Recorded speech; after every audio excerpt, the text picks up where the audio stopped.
Ramana Maharshi's wisdom shines in talks with Sri Ramana Maharshi. This Ramana clip is from a longer video by me, Richard Clarke, as I comment. YouTube subtitles, their closed captions, are good. Turn them on and read along. My comment. The initial dialogue sets out the discussion. To repeat, a visitor says, is the world perceived even after self-realization? And Ramana replies, from whom is this question? Is it from a jnani or from an ajnani? The visitor says, from an ajnani. Maharshi says, realize to whom the question arises. It can be answered if it arises after knowing the doubter.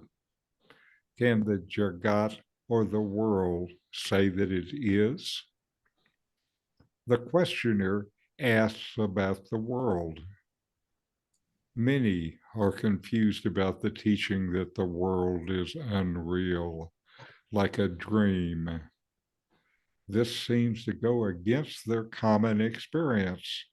They perceive an external world in which their life plays out, that surrounds them and in which they act to find happiness.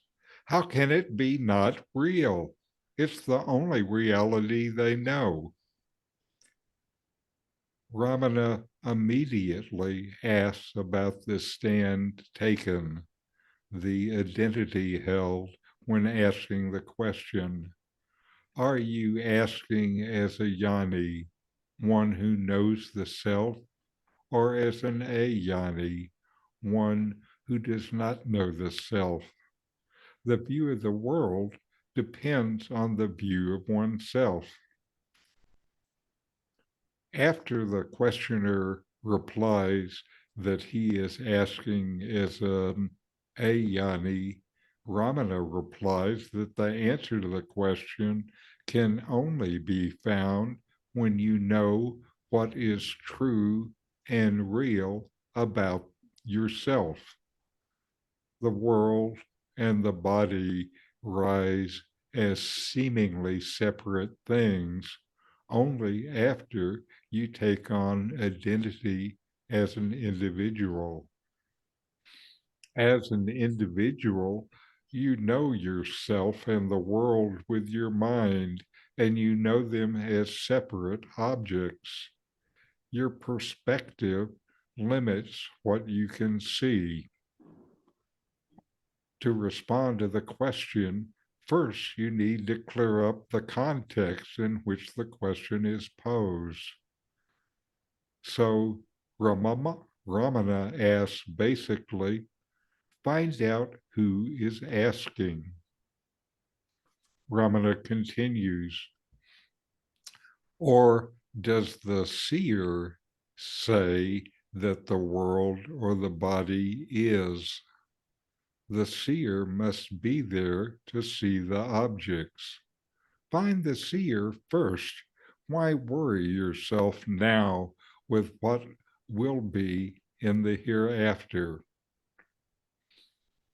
The objects, the separate world and body, only appear after we declare ourselves to be a separate subject. Investigate this idea, the idea of a separate subject and object. You will discover that both only appear in consciousness. So, are they any different from the consciousness itself? Is the ring anything other than the gold from which it is formed? You are only going to see this when you see yourself as this consciousness, as the self. Since this is so, why concern yourself about it now? Rather, direct your wondering, your investigation towards knowing the truth about yourself. These videos help bring Ramana Maharshi's teachings into your direct experience. Subscribe now to help you deepen your understanding and practice to know the self. Just click the subscribe button.